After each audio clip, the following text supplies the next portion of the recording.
Bom dia. Da escola dominical por acidente no último domingo e prometi às nossas crianças, a parte delas, que ia dar hoje escola dominical outra vez. Não foi? Não foi, Dinis? Sou eu a dar a lição hoje a todos, como o Daniel disse, não é? E deixem-me dirigir-me já aos mais pequeninos. Muito embora os mais velhos também se podem sentir incluídos. Vocês fazem muitas migalhas ou não? Quando comem? Crianças? Já vejo alguns a rirem-se? Eu faço. Pois. E não... ela agradece. Exatamente. A ação já está a talhar caminho para o nosso texto. A minha cadela agradece. É isso mesmo, as nossas crianças fazem muitas migalhas. Eu ia dizer lixo, mas não é adequado, porque é comida. Muitas migalhas. Não é preciso ir debaixo da mesa, basta... Bem, não vos vou convidar a tal, mas no fim dá para ver o meu carro. No meio da areia tem muitas migalhas. O nosso texto hoje está em Marcos 7, versículo 24 a 30, e o título que dei à nossa mensagem é Migalhas também são pão. Migalhas também são pão. E ainda, para os mais pequeninos, para as crianças, antes de lermos mesmo o nosso texto. Esta história, crianças, adolescentes, pré-adolescentes, crianças mesmo mais pequeninas, esta história também é para vocês. Esta história é para vocês. Não só porque fala de crianças que fazem migalhas, de filhos que fazem migalhas, mas isso na realidade, eu sei que as crianças são bem espertas, bem inteligentes, isso na realidade é uma ilustração e está a falar, essas crianças são os judeus.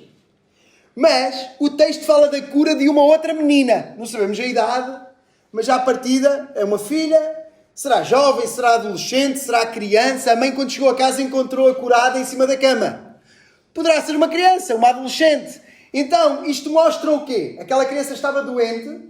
E nós vamos já ao nosso texto. Estou-me só a antecipar. Crianças, esta história é para vocês não só porque fala de cachorrinhos e crianças a fazer migalhas, mas muito mais do que isso. Esta história é para vocês, porque esta história fala de uma criança que estava doente.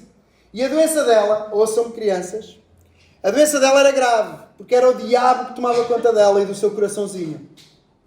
E o diabo também pode e toma conta do coração de muitas crianças. E ainda toma conta do coração de muitas crianças aqui. E esta história é para vocês, porque aquela criança encontrou cura em Jesus. E hoje Jesus pode trazer cura ao teu coração, ao coração de uma criança, de um adolescente. Pode trazer cura como trouxe àquela criança. Esta história é também para os pais. Porque a melhor coisa que um pai pode fazer, que uma mãe pode fazer, esta é a história de uma mãe que se dá pela filha como nunca outra pessoa poderia dar, como só uma mãe pode fazer. A melhor coisa que um pai, que uma mãe pode fazer por seu filho é falar do seu filho a Jesus. A melhor coisa que nós podemos fazer pelos nossos filhos é orar por eles. É falar deles a Jesus. E a segunda melhor coisa, ou tão importante, nem dá para pôr distinção, a melhor coisa que podemos fazer pelos nossos filhos é levá-los a Jesus. No caso, não foi fisicamente, mas foi levar a Jesus através daquela súplica, através daquele pedido. Então, duas coisas, pais, como eu, que nós podemos fazer pelos nossos filhos. Falar dos nossos filhos a Jesus e levar os nossos filhos a Jesus. Quem trouxe os filhos hoje ao culto já está a fazer isso. Trazer os filhos até Jesus. Então, crianças, ficam comigo? O empenho não é muito, mas eu acredito que vão ficar. Marcos 7, vamos ao nosso texto, vamos ler. Não estou entusiasmados, mas vão acabar entusiasmados. A palavra também é para vocês. Vamos lá. E aqueles que sabem ler, crianças, acompanhem também. Marcos 7, e vamos ler então do versículo 24 até ao versículo 30. O nosso tema é migalhas também são pão. Diz assim o texto. E levantando-se dali, está a falar de Jesus, e levantando-se dali, foi para os territórios de Tiro e de Sidom. Entrando numa casa, queria que ninguém o soubesse, mas não pôde esconder-se, porque uma mulher, cuja filha tinha um espírito imundo, ouvindo falar dele, foi e lançou-se aos seus pés. E a mulher era grega, cirofenícia de nação, e rogava-lhe que expulsasse de sua filha o demónio. Mas Jesus disse-lhe, deixa primeiro saciar os filhos, porque não convém tomar o pão dos filhos e lançá-lo aos cachorrinhos. Ela, porém, respondeu e disse-lhe: sim, senhor, mas também os cachorrinhos comem debaixo da mesa as migalhas dos filhos. Então ele disse-lhe: por esta palavra vai, o demónio já saiu da tua filha. E indo ela para a sua casa, achou a filha deitada sobre a cama, pois o demónio já tinha saído. Até aqui. Nós continuamos, olhem para Marcos e olhem para as semanas passadas, nós continuamos a falar de pão. Continuamos a falar de comida e vamos continuar a falar de pão. Nós continuamos a falar de pão, de comida, e eu continuo com demónios no texto. Não sei porquê, está-me a calhar a mim os demónios todos. Acho que começa a ser de propósito. Nós continuamos a falar de comida. E olhem como é que isto começou lá bem atrás, quando Herodes conta a história de como matou João Batista, que pensava que até estava ressuscitado, que tinha voltado à vida, quando vê Jesus a fazer o que faz. Então Herodes conta do seu grande banquete. Jesus, em resposta, seguindo a narrativa de Marcos, faz um banquete muito melhor. Jesus multiplica o pão. Nós vimos isso com o David. Justamente para fermentar, para trabalhar nos discípulos. Notem, nenhum evangelho como Marcos tem este percurso. É o percurso nas multidões através do trabalho nos discípulos. E isso é importantíssimo. Então Jesus multiplica o pão. E agora, ainda a semana passada com o Timóteo, nós vemos os religiosos a discutir como é que se come o pão. Então não lavam as mãos? Como é que é isso? Comem o pão todos contaminados? Continuamos a falar de comida. E Jesus tem a oportunidade de ensinar sobre a verdadeira pureza. Eles buscavam uma pureza cerimonial, buscavam uma pureza que vinha da lei, buscavam uma pureza que vinha até além da lei, vinha da tradição deles. Aquela pureza não tinha valor, não tinha significado e mais era incapaz de solucionar o problema da impureza do coração do homem. Porque Jesus o que é que ensina? Oh, meus caros, oh, meus queridos, não é o que entra que contamina o homem. É justamente até o contrário. Não é o que pode entrar na minha boca que me pode contaminar. O que contamina mais é o que pode sair da minha boca. Isso sim pode contaminar muito mais. Então Jesus acaba por dizer que o ideal de pureza, a pureza a ser buscada, é uma transformação do coração. É um coração contrito. É um coração quebrantado. É um coração que busca por pureza, não exterior, mas por uma transformação total. Então, Jesus inicia agora uma jornada com os gentios. Já há aqui uma mudança. Jesus vai para longe, nós vamos já ao nosso texto. Jesus vai para o estrangeiro, podemos nós dizer assim. Ironicamente, olhem para esta ironia, porque isto vai ser a resposta, este texto e este episódio com esta mulher, vai ser a resposta à divergência e à polémica com aqueles religiosos de comer de forma impura, de forma indigna. E olhem que coisa irónica. Para onde é que Jesus vai? Vai para o estrangeiro, lá para longe, vai para longe daquilo que os judeus e os religiosos achavam que os podia purificar, longe do centro da religião, longe do templo, longe da esfera da lei, vai lá para longe. E ainda por cima vai ter um contato e a história com quem? Com uma mulher gentia. Então, Jesus vai para o extremo oposto para trazer uma lição de verdadeira busca por pureza e sobre como é que se tomam refeições, sobre como é que se come deste pão. Então, Jesus sai para Tiro, sai para o estrangeiro. E nós podemos elencar várias razões, pelo menos 3. Desde uma começa logo lá atrás, quando falamos de banquetes, começa com Herodes, ou seja, as suspeitas de Herodes, as dúvidas de Herodes, podiam trazer perigo à vida de Jesus e ao ministério de Jesus. Ou seja, Herodes está confuso, está preocupado e isso pode ter sido um dos motivos. Outro motivo é a tensão com os fariseus. Ainda não tinha chegado o tempo de Jesus, ainda não tinha chegado a hora de Jesus ir à cruz. E a tensão com os fariseus estava no ponto de estalar por completo.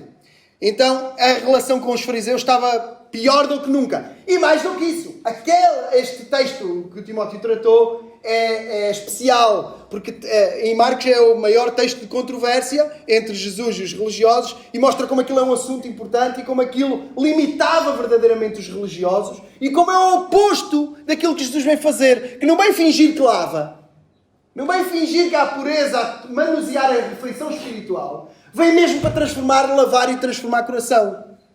Então, é caso para dizer que Jesus está cansado. Esse era o terceiro motivo. Mas está cansado não só de tanto trabalho que o servo tem, mas está cansado também porque a tradição cansa. Não há nada que canse mais uma pessoa que busca a Deus do que a religião. Não há nada que canse mais uma pessoa que busca a Deus do que a religião. A religião nunca vai satisfazer. Se buscas a Deus, só Jesus te pode dar descanso e satisfazer. A religião traz cansaço. E trouxe cansaço a Jesus, este confronto, esta ideia de olhar para esta forma de olhar para a Bíblia, para a Torá, para a lei, para Deus, para os outros. Esta ideia de olhar assim para as coisas cansava por demais Jesus. Jesus buscava descanso. Este era o terceiro motivo. E buscava mesmo. E nós temos visto em Marcos que sempre que Jesus busca descanso, o que é que acontece? Paula riu-se. É porque não há descanso, não é? Aparecia sempre uma multidão. Aparecia sempre alguém para acudir. Jesus busca por diversas vezes descanso para estar em privado com os seus discípulos, para em comunhão com eles ensinar de privado e descansar nessa comunhão prazerosa. Como o David disse, não é ócio, não era estar sem fazer nada, mas era estar com o Pai no descanso que é verdadeiramente descanso e estar com os seus discípulos, e nunca conseguiu. Sempre que o texto nos mostra uma procura por descanso, o que é que acontece? Não encontra descanso. Isso diz-nos alguma coisa sobre descanso. Para já diz-nos que Jesus procurou descanso, então nós procurarmos descanso não é mau. Nós querermos descansar e procurarmos momentos de descanso é bom. É algo humano e é algo que Deus tem para o ser humano. Por isso, para um dia como hoje, ou como sábado na altura, para haver descanso. A procura por descanso não está errada. Pelo contrário, está certa. Mas a forma como se encara o descanso deve ser como Jesus. Procurar descanso, pronto para a missão.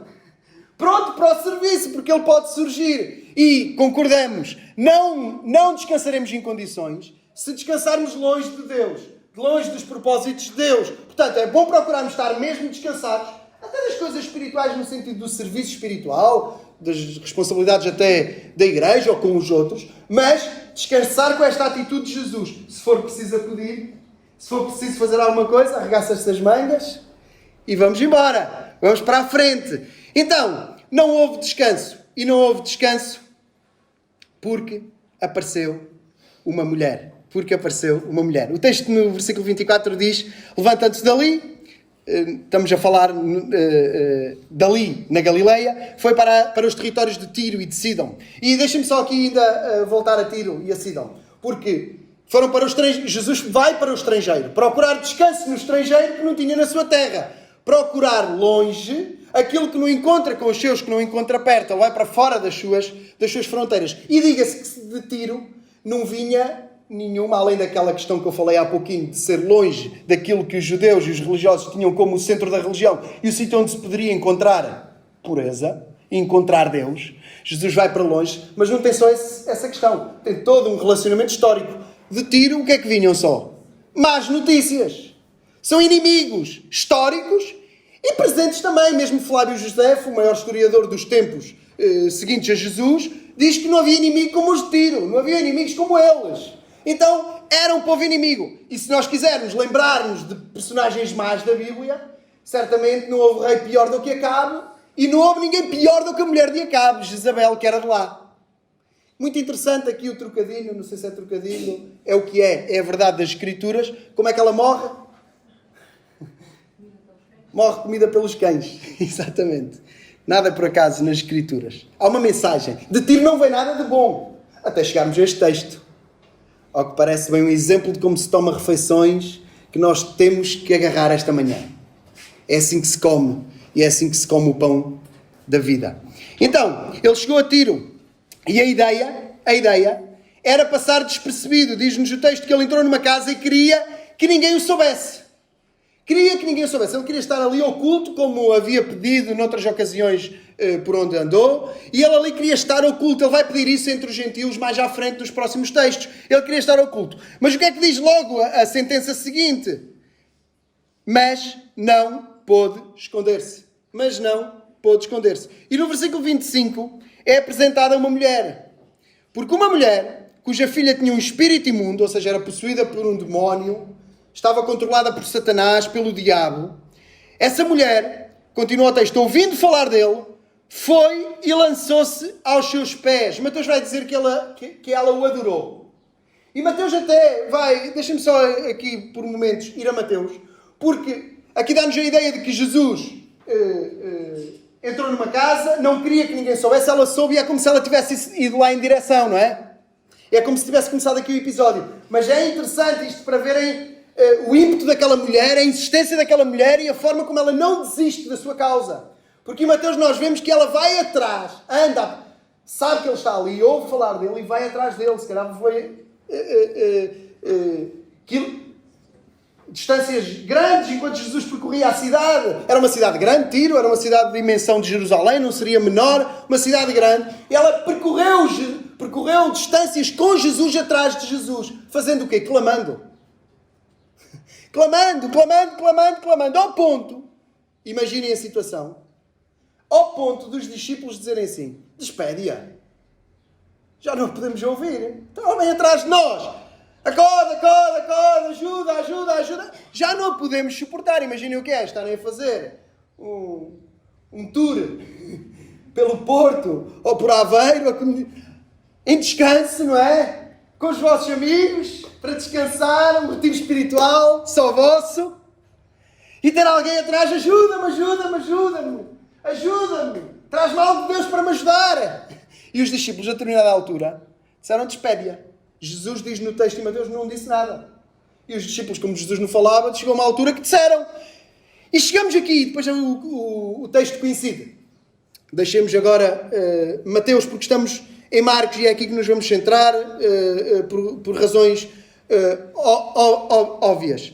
Então, esta mulher não deixa Jesus passar despercebido. É impossível Jesus descansar. E esta mulher apresenta-se aqui, é apresentada aqui por Marcos no versículo 25 e 26. Ela roga a Jesus que lhe expulse o demónio de sua filha. Esta mulher era grega. Grega no sentido de religião, era gentia. Não era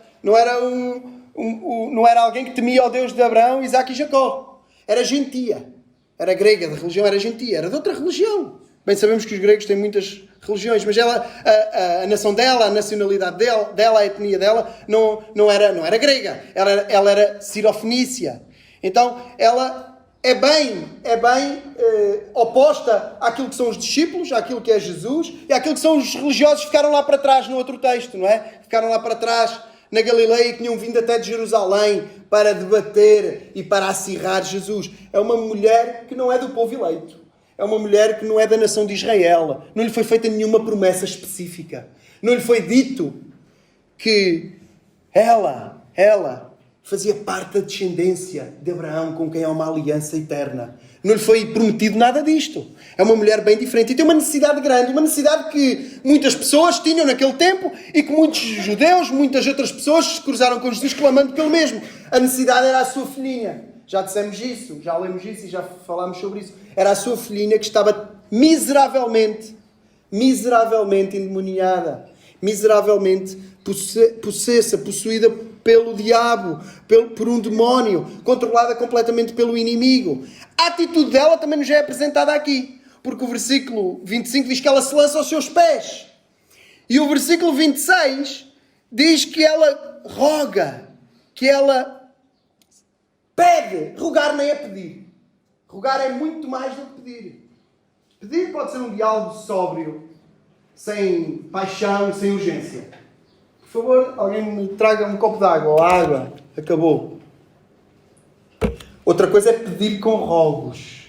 É estar desesperado, que se roga, que se atira ao chão, que se agarra aos pés e que pede a rogar, a clamar, com súplicas, com urgência, por favor, como um náufrago, como uma pessoa a afundar-se no rio ou no mar.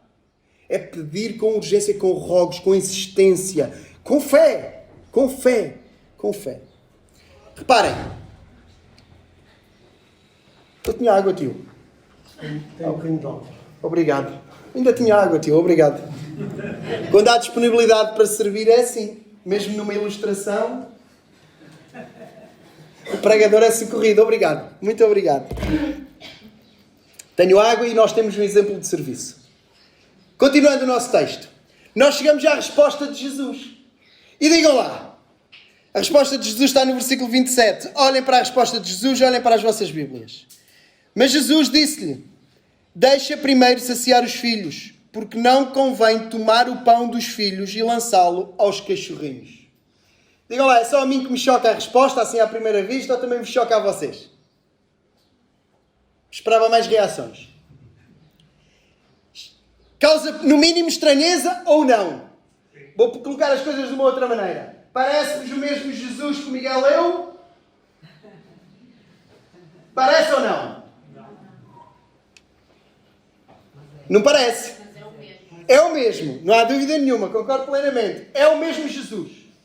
Mas parece-vos à primeira vista ou não? Não.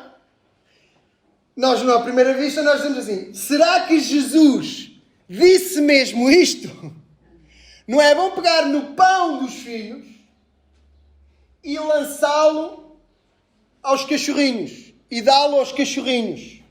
Será que Jesus disse mesmo isto? Parece chocante. Não parece o Jesus humilde. Certo? Não parece. Mas é o mesmo Jesus. E há aqui duas coisas que são importantes. Uma, que até sai deste texto, que é: Jesus não é só aquilo que nós vemos num só texto. Eu quero ir até mais longe. Jesus não é aquilo que eu tenho na minha ideia. Porque se eu selecionar alguns textos, selecionar alguns episódios e ler as coisas com um determinado tom e timbre, eu posso construir uma ideia de Deus ou uma ideia de Jesus que, sendo próxima em muitos aspectos da verdade, também se pode afastar da realidade. Concordam comigo? Sim. Podemos fazer isto com Jesus com qualquer outra personagem.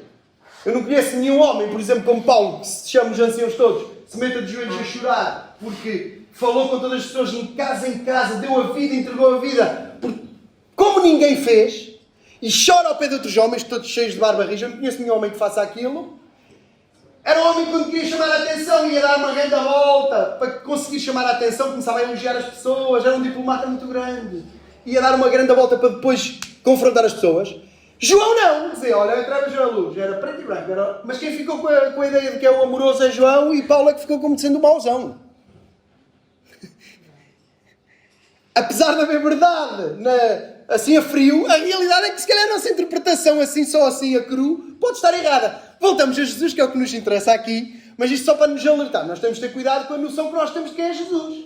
Porque Jesus é tudo aquilo que as Escrituras dizem e mais, porque não está tudo relatado, não é? Não está tudo escrito. E nós temos de ter cuidado para não alimentarmos uma ideia superficial, pequena de Jesus, que seja parecida com a nossa personalidade. Pode uma pessoa mais dura também apegar-se às questões mais duras e mais firmes de Jesus e achar que Jesus era muito firme só. E esquecer todo o amor, toda a compaixão, toda a ternura de Jesus. Este é um ponto. Jesus é mais do que nós vemos num só texto. Mas há um ponto maior, que é: este texto tem que ser devidamente interpretado no seu contexto. Jesus já havia dito àquela mulher: olha, eu vim para as ovelhas perdidas da casa de Israel. Não vim para mais ninguém. Depois chega aqui a esta altura e, mediante a continuada insistência, ele diz: olha, eu não se pode deitar o pão dos filhos aos cachorrinhos.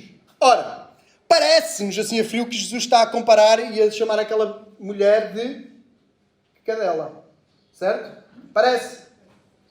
Ou eu li mal? Parece ou não parece? Podem responder. Parece. Desde logo há aqui também um cuidado. Os cães, para o bem e para o mal, não tinham a mesma relação connosco que nós com os cães como hoje. No Oriente Médio, naquela cultura, naquele contexto. Se por um lado hoje chamar cadela a uma pessoa, e particularmente a uma mulher, tem uma série de conotações que passam distantes deste texto. Por outro lado, a verdade é que hoje nós no Ocidente somos amigos dos cães e temos muitas famílias têm animais de estimação e têm cães, e isso tem sempre uma conotação positiva, não é? Uma conotação positiva. Ainda há pouquinho a ação falava com ternura da sua cadela, que agradece as migalhas que vão caindo no chão. É o normal. A nossa relação com os nossos animais de estimação é de cuidado, de ternura, e tem que ser assim, e deve ser assim. Naquele contexto, os cães não eram vistos desta forma. Os cães eram vistos como praga, como símbolo de mal. Na escritura toda não havia esta afeição, não havia este relacionamento. Eram selvagens, eram perigosos, vagueavam nas cidades, traziam problemas. E sim, os judeus, os que ficaram lá para trás, e não se esqueçam, este texto é a resposta, é a continuidade do que está lá atrás. O que é que diziam os religiosos? Isto está escrito em documentos, não na Bíblia, como é óbvio, mas em documentos dos rabis. Há o ofender direto dos gentios, chamando-lhe cães diretamente, sem qualquer tipo de cuidado, sem qualquer tipo de contexto, sem qualquer tipo de ilustração até, sem ser indiretamente. Diretamente. Ora, tem esta questão aqui. Jesus escolhe o diminutivo. Escolhe mesmo. A palavra que é utilizada é a palavra que era utilizada para também os cãezinhos que eram utilizados como animais domésticos. Que era uma exceção, mas também existiam naquele contexto. Haviam, em algumas casas, os cães também eram domesticados, eram em menor grau, muito menos, incomparavelmente menos do que hoje, mas também acontecia. E Jesus, de propósito, utiliza a expressão cachorrinho, cãozinho. Ou seja, Jesus conta uma ilustração. Olha, não é correto, eu que vim para as ovelhas perdidas da casa de Israel, eu que vim para os filhos, nem todos são filhos.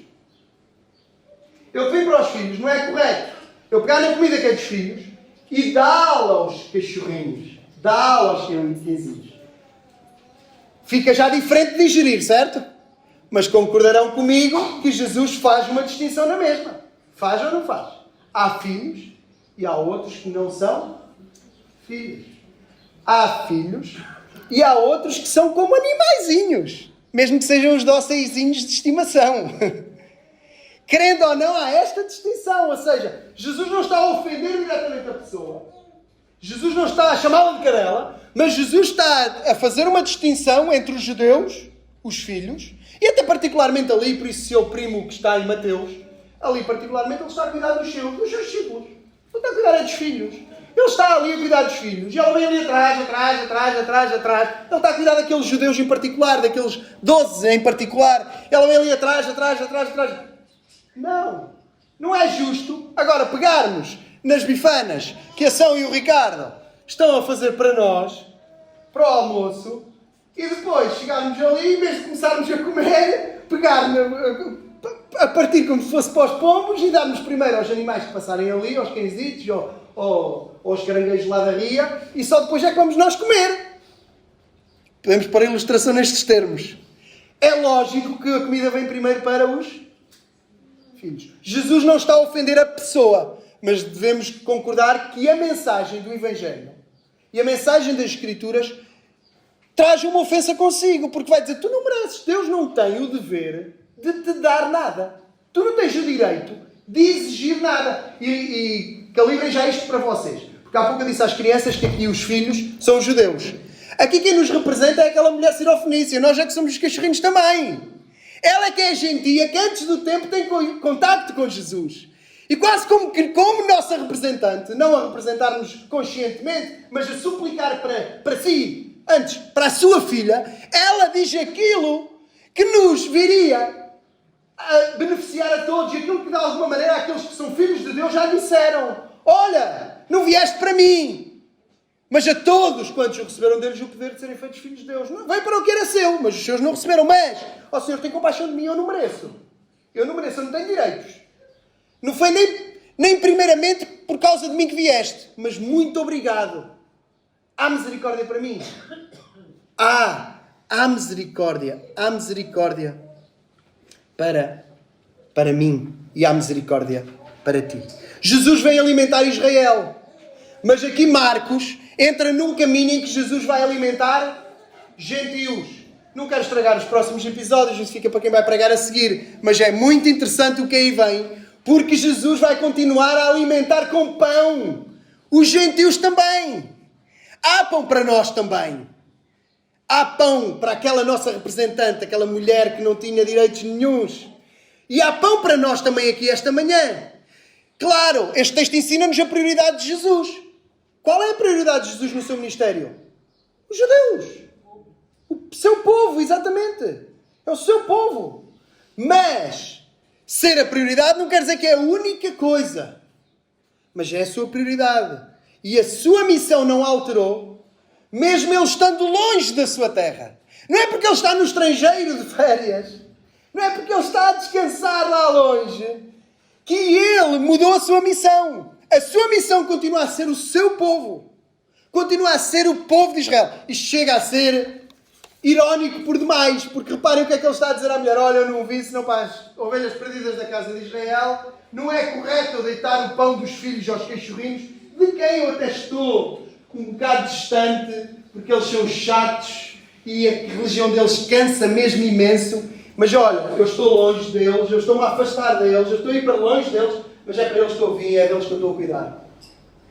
Ao contrário daquela mulher que chega a ele tão perto, isto é mesmo irónico, é mesmo contrário. Chega a ele tão perto, buscam, vai ter com ele uma atitude de coração diferente dos judeus, com a atitude correta, vai-se aproximar dele, ele está próximo dela, não está longe dela, e ele parece que a está a repelir e a afastar. Não parece?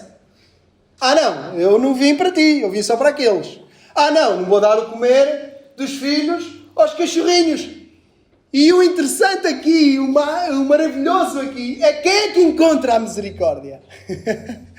É ela. Quem parece que Jesus está a afastar? Parece, não está. Parece que está. É quem recebe a misericórdia. E aqueles que Jesus afirmou vir para eles, são aqueles que por negarem Jesus, por não verem quem Ele é, por não se quererem derramar aos seus pés e perceber que Ele é o prometido de Deus, acabam por não ter pão e não ter misericórdia, muito embora o pão esteja todo em cima da mesa para eles comerem. Chega a ser irónico e são tantos os contrastes que parece um filme a ocorrer à nossa frente. Mas, não só as prioridades de Jesus estão aqui, como há um outro fator aqui. E eu queria chamar a vossa atenção para este outro fator. Jesus deixa claro quais são as suas prioridades. Mas, por outro lado, concordarão comigo, Jesus não iria tão longe, aqueles que conhecem Jesus bem, Jesus não iria tão longe nas suas palavras, e sim, Ele foi mais cuidadoso do que nos parece à primeira vista, mas ainda assim, aquilo não é fácil de ouvir. Nós quando pedimos alguma coisa, ninguém quer ouvir não. Ninguém gosta de ouvir não. Nunca o ser humano gostou de ouvir não, hoje então ninguém gosta de ouvir não. Ainda por cima ouvir um não, assim com umas ilustrações um bocado esquisitas, a pôr-nos lá para o nível da bicharada, ninguém gosta. Mas concordam comigo, quem conhece Jesus, Jesus não iria tão longe nas suas palavras, Jesus não iria tão longe, tão fundo, se não tivesse um propósito maior.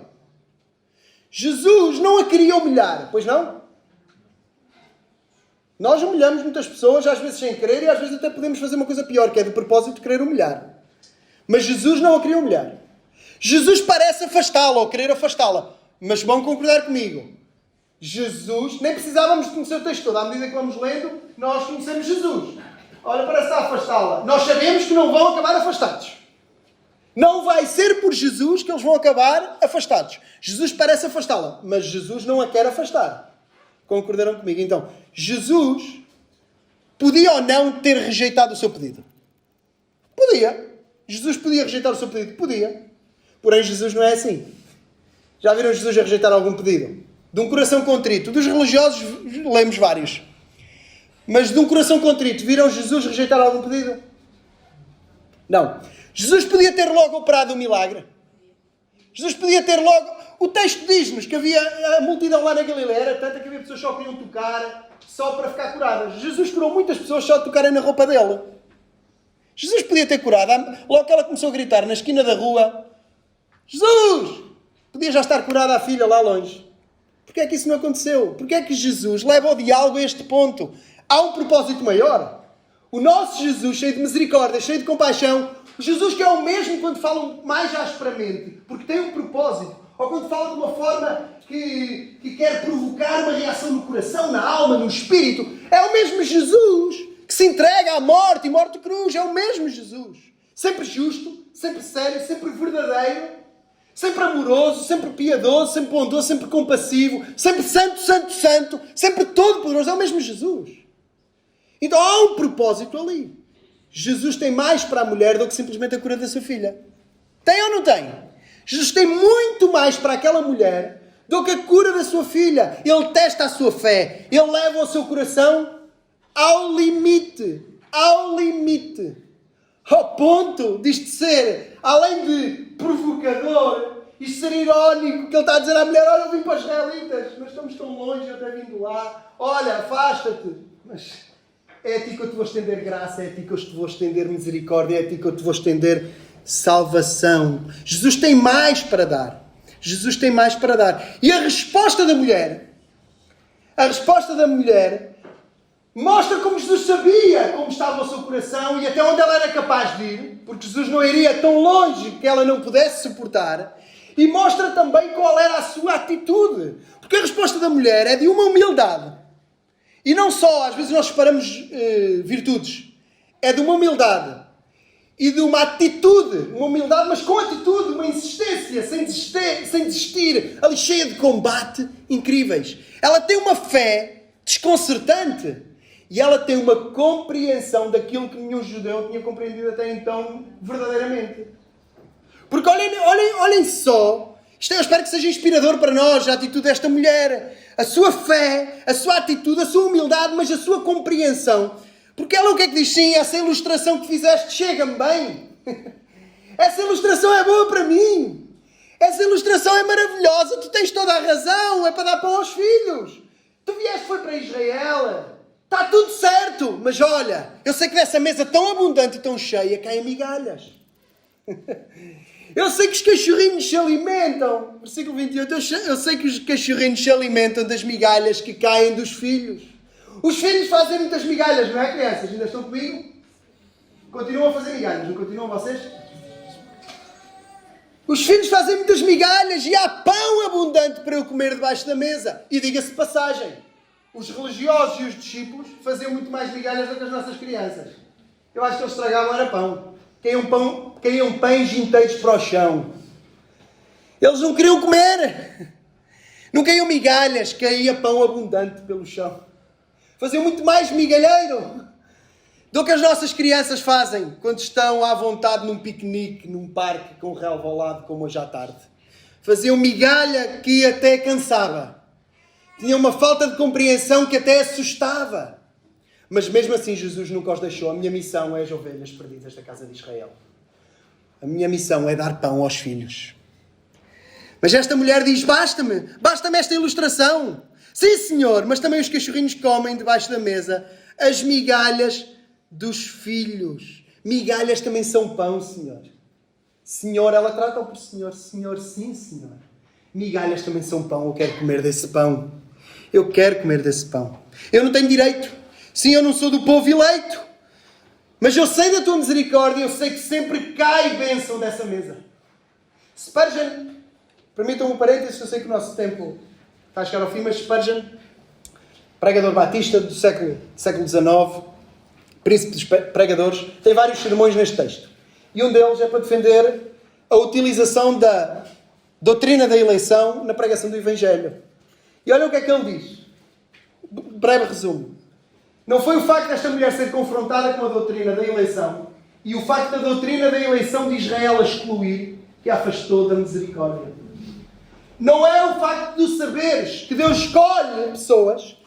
Não é o facto de saberes que isso é real, que isso está na Bíblia do início ao fim. Muito embora a eleição de Israel seja diferente da eleição do crente na igreja. Não vamos a esses detalhes. Mas não há nenhum motivo para que tu, sendo confrontado com a realidade da eleição bíblica, de que Deus escolhe pessoas, como escolheu um povo, isso ser um motivo para te levar para longe e desencorajar. Pelo contrário. Pelo contrário. Estás com fome, pede comida. Estás com fome e tens aquele que é o sustentador, o supridor, aquele que pode dar pão. Clama a Ele. E clamar já mostra de onde tu vens e quem te convenceu a chegar ali. Vamos continuar, não temos tempo para isso. Dava outra mensagem. Qual é o resultado? O resultado vai. Por esta tua palavra vai. Vai. Versículo 29. Por esta palavra vai.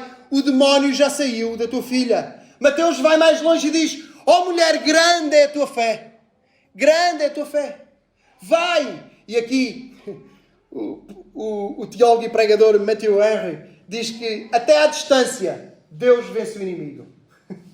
Até à distância Jesus vence o demónio. Até à distância Jesus diz: vai, ele já saiu. Não precisou dizer nada ao demónio. Não precisou dizer uma palavra. De estalar os dedos. Mesmo à distância. Ele diz, vai. A tua filha está curada. O demónio já saiu dela. Até à distância. Deus, Jesus, vence o inimigo. Mas mais do que isto. Mais do que a cura da sua filha. Não foi só isso. Jesus foi mais longe. Porquê? Porquê é que Jesus complicou o diálogo? Digamos nós assim. Porquê é que Jesus complicou aquela história toda? Se podia logo ter feito isto. Ao que parece ele tem poder para à distância expulsar demónios sem dizer nada. Porquê? Justamente por causa do propósito maior que falávamos há pouco. Jesus não era só um milagreiro. Não era alguém para ser usufruído dos seus poderes. Por isso é importante aquele parênteses que fizemos há pouco. De Jesus é tudo o que a Bíblia diz, não é só o que tu selecionas. Porque há pessoas que podem procurar Jesus só porque ele era sábio. Só porque ele era gentil e amoroso. E no seu tempo eu ouço dizer que a esmagadora maioria procurou Jesus só por um motivo. Porque ele tinha todo o poder. A esmagadora maioria só queria Jesus porque ele tinha poder. Para tirar os romanos de lá se ele quisesse. Para dar pão se ele quisesse. Para trazer cura quando não existiam médicos. E autênticos milagres que hoje a medicina não sabe explicar nem consegue solucionar. Estava ali Jesus.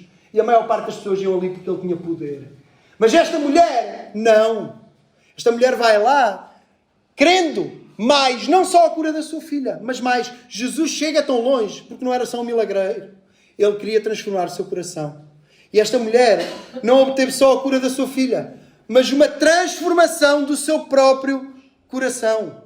Há uma mulher que tem uma fé que não é tímida, nem é insípida.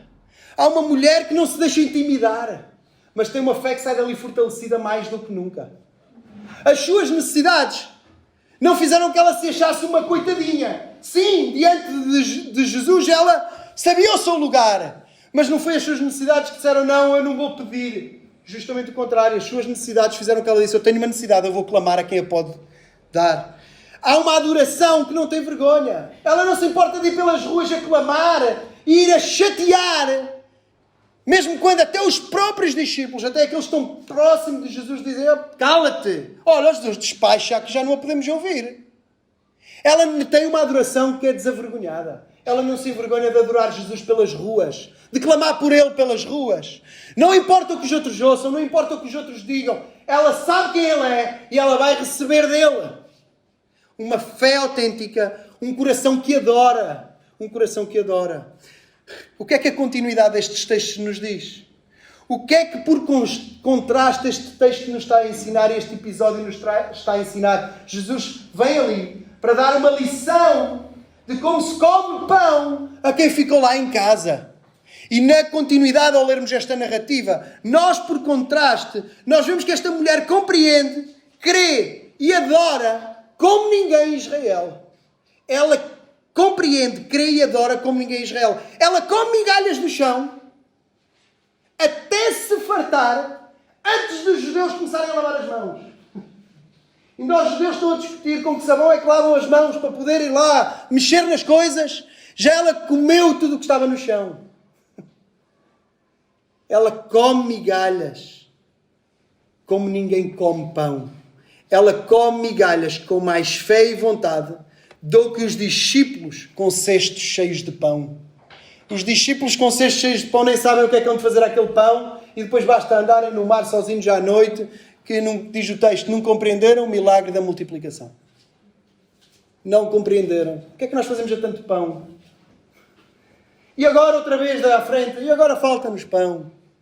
Aquela mulher come migalhas do chão mais rapidamente e com mais vontade do que discípulos com pão em cima da mesa ou nos cestos. O que é que isto nos diz a nós? Vejam lá o que nós perdemos quando não conectamos os textos com os outros. O que nós perdemos quando não lemos a Bíblia seguida. Ou o que é que nós perdemos quando não pregamos a Bíblia seguida. Porque é isto que está a ser ensinado. Há pessoas que comem aquilo que cai da mesa de Deus com mais vontade do que os religiosos. Que têm tanto e estão a discutir como é que vão... Que talhar é que eu uso agora para esta teologia tão complicada e para este texto e para aquilo? E depois já é só tradição, é só a minha opinião com aquela opinião, com aquela outra opinião, e afasta-se a própria pessoa e afasta-se toda a gente. Da mesma maneira que há pessoas que se alimentam das migalhas. Alimentam-se das migalhas do que têm. Às vezes um contexto onde são o único crente. Às vezes um contexto onde não tem mais ninguém. Às vezes o contexto onde não há literatura na sua própria língua. Às vezes o contexto onde só tem o Novo Testamento traduzido. E nós, em Portugal, no Ocidente, com todas as ferramentas, numa igreja que se prega a palavra, numa igreja com irmãos, com ministérios, com uma série de coisas, nós temos cestos e cestos e cestos e cestos. E tantas vezes, ou andamos a discutir como os fariseus, ou então temos o cesto cheio e nem sabemos por que pão acabamos de começar. Esta mulher vem aqui para nos ensinar que se pode comer das migalhas com mais fome do que se come cestos inteiros de pão. É aqui que nós temos que terminar, porque o nosso tempo também terminou. Mas é este o resultado que nós precisamos. E deve ser este o resultado que nós buscamos. Para nós mesmos e para os outros. Para nós mesmos e para os outros. E para tal, ao olharmos para este texto, nós temos que olhar para Jesus e temos que olhar para esta mulher. Temos que olhar para Jesus e para esta mulher. E olhar para Jesus, nós temos que perceber a prioridade no ministério. Jesus tinha prioridades no ministério. E nós, enquanto indivíduos, e sobretudo até enquanto igreja, nós temos que ter prioridade. É certo que aqui a nossa representante é a mulher. É certo que aqui nós é que somos os gentios. E nós somos também a concretização daquilo que aconteceu com ela, também acontece connosco. Mas, noutro sentido, ao aprender com este texto, nós, como Jesus, devemos saber quais são as nossas prioridades. E as nossas prioridades, não quero escandalizar ninguém, mas quero socorrer-me deste texto e do exemplo de Jesus, que é o único que verdadeiramente importa. A nossa prioridade é dar pão aos filhos. A nossa prioridade é dar pão aos filhos. Essa é a nossa prioridade. Daí sairão pão com fartura, migalhas com fartura, para todos quantos quiserem alimentar. É um escândalo, eu sei, mas muitos, diante de tanta fartura, não se vão querer alimentar. Vão recusar, vez após vez, o pão servido. Eu sei, mas é escandaloso, mas é verdade, mas é nesse trato que Jesus tinha de servir os seus discípulos. E através daquilo que lhes servia, subjar para todos os outros, que os outros são evangelizados, são salvos e se tornam filhos, comendo todos do mesmo pão. Não há alimentos diferentes. É pão para todos. Migalhas também são pão. Agora, garanto, se trocarmos as prioridades e andarmos a desfazer o pão pelas migalhas, nem come quem devia comer pão, nem come quem devia comer migalhas. Ninguém come. E deixem-me, não quero ser orgulhoso, mas quero ser realista. Deixem-me dizer aquilo que eu vejo quando passo por alguns sítios do nosso país e por alguns sítios onde eu vou transmitir a verdade em muitas igrejas do nosso movimento. Às custas disso, de se querer esfarinhar o pão para toda a gente supostamente poder comer, a maior parte dessas igrejas estão-se a extinguir. E não é magia nenhuma. Não é magia negativa. Não é por causa daquilo ou daquele outro. É porque o pão não está a ser servido. Pão é isto. É perceber o que está nestes textos. É perceber que um religioso como eu, aqui a receber pão todos os dias, posso estar a rejeitá-lo por causa de andar a discutir como é que se lavam as mãos. E eu, vindo aqui vez após vez, posso estar como um discípulo com um cesto cheio e olhar para o cesto. E perceber que tudo o que eu tenho que fazer é em adoração. Mergulhar aos pés de Jesus e comer diretamente do que cai dele. Não serão migalhas. Será pão que farta para sempre. Se não trouxermos tudo isto, esta compreensão toda, isolarmos bocadinho a bocadinho, bocadinho a bocadinho, bocadinho a bocadinho, ninguém come, ninguém cresce, todos se dispersam e ninguém fica saciado. Nós devemos ter prioridade. Posto isto, também é preciso complicar. É interessante que a mulher samaritana, Jesus está a ter contacto com mulheres que um judeu não tinha. Jesus não está a tratar ninguém mal, Jesus está a ser gentil. Por isso investi tempo a explicar aquilo. Jesus é aquele que fala com mulheres quando naquele contexto ninguém falava com uma mulher, muito menos gentia. Jesus com a mulher samaritana fez o mesmo. Olha, vocês falam do que não sabem, a salvação vem dos judeus. Jesus complica de propósito. Eu chamei isto de complicar para salvar. Jesus podia não ter discutido nada com ela, curava a filha e estava feito. Só que não a salvava. Só que não cuidava da sua alma. Só que não transformava o seu coração. Só que não tínhamos a oportunidade de ver isto e ter esta lição. Jesus complica para salvar. Sabem? Porque a simplificação do universalismo de Jesus ama todos condena muitos. Quando nós dizemos Jesus ama todos sem explicar mais, também é verdade, mas sem explicar mais e sem irmos mais fundo, na realidade estamos a dizer que é para todos, mas estamos a condenar a muitos. e a salvar muitos poucos. Jesus é o mesmo a dizer, eu não vim para ti, só vim para eles. Vim só para os filhos. Olha, deixa primeiro tratar destes. Ele aprofunda de propósito, ele chega às questões, ele complica para salvar. E nós somos chamados a fazer o mesmo, a esclarecer com as pessoas. Somos chamados a esclarecer. Somos chamados a complicar para que haja genuína e verdadeira salvação, para que haja uma verdadeira refeição. Nós podemos complicar com as crianças. Vou só dar um exemplo, acho que é ilustrativo. Podemos complicar com as crianças. Pode chegar uma criança ao pé de nós, do pai, da mãe, de um de nós aqui na igreja, dizer, eu quero ajuda para conhecer melhor Jesus. Eu posso dizer, olha, Abi, desculpa, mas sabes que isto são coisas complicadas. Isto mesmo nós adultos, se calhar não conseguimos compreender tudo, Abi. Tens que crescer, tens que esperar. Olha, sabes que é preciso perceber que és mesmo pecadora e que tens mesmo necessidade de Jesus. Como é que tu, uma menina tão bonita, tão inocente, ainda tão pequenina, percebe o que é ser pecadora e ter necessidade de Jesus? Mas esta conversa pode resultar nisto. Samuel, eu já sei que preciso mesmo de Jesus. Eu sou pequenina, mas sei que também sou má. Eu também preciso como aquela mulher de Jesus. Mas durante décadas, o miúdo com 5 anos, se repetisse uma coisa qualquer, os pais ficavam todos descontentes e nunca mais lhe falavam de pecado nem de nada. Complicar para salvar. Se tivesse aqui Jesus, complicava comigo e contigo. Porque era para salvar. Complicar. Não é complicar para não perceber. É complicar para salvar. É recusar a simplificação do universalismo de que Deus está aqui para todos e Jesus está aqui para todos. Quando nós sabemos que não está. Jesus está para todos. Todos quantos o receberem. Aí sim Ele está para todos. Venha Jesus. Venha Jesus. Se vieres a Jesus, Ele não te deixará. Ele não te desamparará. Ele não te mandará para longe. Ele pode fingir inicialmente que não te está a ouvir. Ele pode no início dizer, queres mesmo vir? Olha que para vir comigo eu não tenho onde encostar a cabeça. Olha que para vir comigo é preciso fazer as contas que ninguém vai para uma guerra sem contar. Olha, é preciso ver bem se queres mesmo vir comigo. Mas depois de se fazer difícil. Depois de se fazer difícil para que tu compreendas mesmo quem Ele é e como precisas dele. Ele nunca, jamais te vai recusar. Ele vai te dar pão. E pão com muita abundância.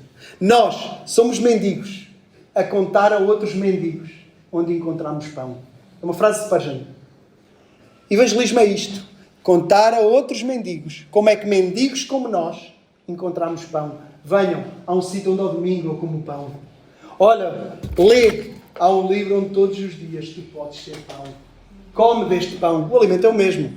Não há pão para uns e feijoada para outros. Todos comem desse pão. Esta mulher ensina-nos, por último, que na sua extrema necessidade, ela não perdeu a noção. Hoje estamos num mundo em que a moda é as minhas necessidades são a alavanca para eu lutar pelos meus direitos e para eu exigir. Eu não tenho uma coisa, então eu vou exigir. E parto tudo à minha frente enquanto eu não tiver o que quero. Ou o que eu acho que eu tenho direito.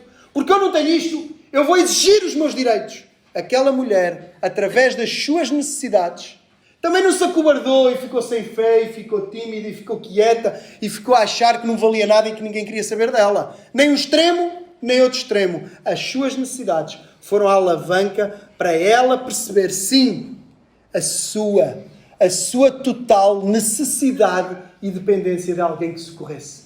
Quem era esse alguém? Era Jesus. Ela não viu uma ofensa pessoal a si própria. Ela viu, foi a realidade. Sim, eu não mereço. Mas já há oportunidade, porque eu sei que tu não dás a quem merece. Isso é a discussão lá de onde tu vens, que todos acham que merecem. Eu sei que não mereço, mas sei que tu tens para dar. Eu sei que tu não devias dar-me. Eu sei que tu nem devias descer por uma pobre como eu. Mas eu sei que tu vieste justamente para pessoas como eu. Ela, pelas suas necessidades, extrapolou em fé àquele que podia cuidar e suprir. Pelas suas necessidades, ela extrapolou em adoração sem vergonha. Que as nossas necessidades nos levem a saber a nossa condição, a nossa posição, mas que não nos permitam ter uma fé que não tem valor, que não pede, que não se atira aos pés. Que as nossas necessidades nos levem à adoração, porque é dele que temos buscado e recebido todo o pão. Nós não podemos merecer, nós não podemos exigir, mas compreendendo isto e compreendendo a nossa necessidade, podemos clamar com fé e Ele nos dará pão. Migalhas também são pão. Que tu vás a Jesus hoje e clames ou por mais pão, ou por olhar para o cesto para o comeres, ou por olhares para ti mesmo e te desatares daquilo que te impede de agarrar o pão e comê-lo. E se não tens ainda comido e provado este pão, que seja hoje mesmo o dia em que Jesus te serve e te dá deste pão, compreendendo as tuas necessidades. Clama a Ele. Corre a Ele. Verdadeiramente, chegamos ao fim e sabemos que Ele não veio só para os judeus. Ele veio também para os cachorrinhos. Ele veio também para ti. Ele veio também para mim. Corre e come deste pão. Que todos comam. Que todos corram e que todos comam.